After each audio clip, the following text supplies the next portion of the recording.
नमस्कार, आप देख रहे हैं हिंदुस्तान प्राइम टाइम। मैं हूं आपके साथ आयशा। आइए रुक करते हैं आज की ताजा खबरों की ओर। 28 मई से शुरू होगी युग पुरुष वीर सावरकर सम्मान यात्रा। ये यात्रा वीर सावरकर के जीवन, विचारों और राष्ट्र के प्रति उनके अमूल्य योगदान को सम्मानित करने के उद्देश्य से आयोजित की जा रही है। यात्रा विभिन्न स्थानों से होकर गुजरेगी और सावरकर के प्रेरणादायक जीवन के महत्वपूर्ण क्षणों को प्रदर्शित करेगी। सबसे पहले मैं आपको ये बताना चाह रहा हूँ कि अभिनव भारत पार्टी जो है वो 28 मई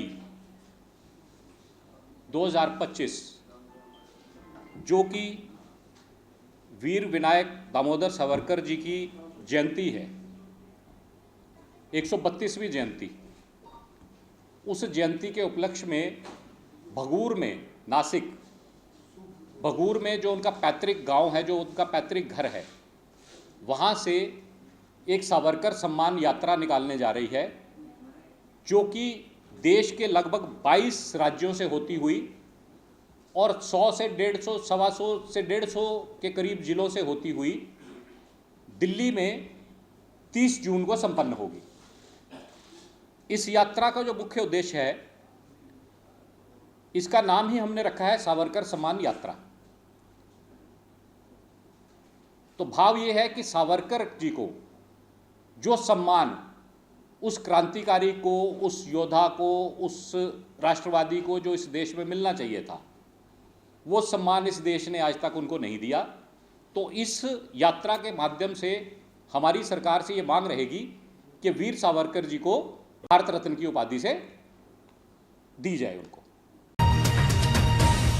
सीबीएसई रिजल्ट में दिल्ली का दबदबा एक बार फिर नजर आया। 10वीं में 95.14% और 12वीं में 95.18% छात्र सफल रहे। पश्चिमी दिल्ली में सफलता दर 95.7% और पूर्वी दिल्ली में 95.6% रही। नायशा ने 99.75% अंकों के साथ टॉप किया, 3 विषयों में 100/100 हासिल किए। लड़कियों ने बाजी मारी, 12वीं में 96.71% और 10वीं में 95.71% लड़कियां पास हुई, जबकि लड़कों की सफलता दर 93.76% और 93.98% रही। अमृतसर में जहरीली शराब पीकर 17 लोगों की मौत हो गई है, जबकि करीब 6 लोग गंभीर हालत में अस्पताल में भर्ती हैं।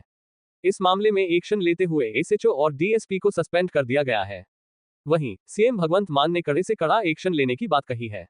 वहीं अमृतसर में जहरीली शराब पीने से 17 लोगों की मौत पर एडीजीपी अर्पित शुक्ला ने बताया, पुलिस ने हत्या का मुकदमा दर्ज कर लिया है।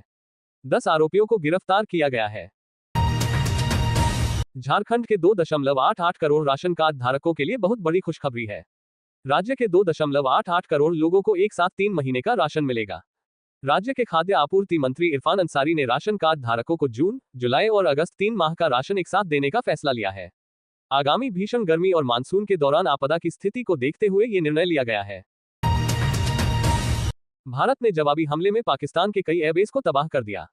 भारत ने पाकिस्तान के जिन एयरबेस पर हमला किया, उनमें भोलारी, जैकोबाबाद, सरगोधा, सुक्कुर, रफीकी, नूर खान और रहीम यार खान जैसे एयरबेस शामिल हैं। भारत के इस हमले में पाकिस्तान को बड़ा धक्का लगा। रनवे, हैंगर और इमारतों को भारी नुकसान पहुंचा।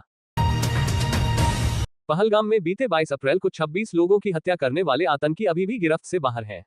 इनके बारे में जानकारी पाने के लिए सुरक्षा एजेंसियों ने हमला करने वाले 3 आतंकियों के पोस्टर जारी किए हैं। दक्षिण कश्मीर में कई जगहों पर वांछित आतंकियों के पोस्टर चिपकाए गए हैं। इनके बारे में जानकारी देने वालों को 20 लाख का इनाम भी घोषित किया जा चुका है। भारतीय क्रिकेट बोर्ड ने इंडियन प्रीमियर लीग का मौजूदा सत्र 17 मई से 6 स्थानों पर फिर से शुरू करने का फैसला किया, जिसमें संशोधित कार्यक्रम के अनुसार फाइनल 3 जून को होगा। 8 मई को पंजाब किंग्स और दिल्ली कैपिटल्स के बीच मैच रद्द होने के बाद आईपीएल को रोक दिया गया था, जब पाकिस्तान ने चंडीगढ़ के पास भारतीय हवाई क्षेत्र में घुसपैठ करने की कोशिश की थी, जिससे स्टेडियम में ब्लैकआउट हो गया था। उत्तर प्रदेश के गोरखपुर में एक मृत बाघिन में बर्ड फ्लू की पुष्टि होने के बाद चिड़ियाघर को एहतियातन 1 हफ्ते के लिए बंद कर दिया गया। एक अधिकारी ने को ये जानकारी दी। अधिकारी ने बताया कि इसी तरह इटावा लान सफारी और एशियाई शेर प्रजनन केंद्र को भी एहतियात के तौर पर 14 मई से 20 मई तक आम जनता के लिए बंद कर दिया गया है। यह फैसला गोरखपुर चिड़ियाघर में बर्ड फ्लू के पुष्ट मामले के मद्देनजर लिया गया है। मुंबई पुलिस ने सुरक्षा उपायों को ध्यान में रखते हुए 3 जून तक पूरे शहर में ड्रोन और अन्य रिमोट नियंत्रित उड़ान उपकरणों के उपयोग पर सख्त प्रतिबंध लगा दिया है।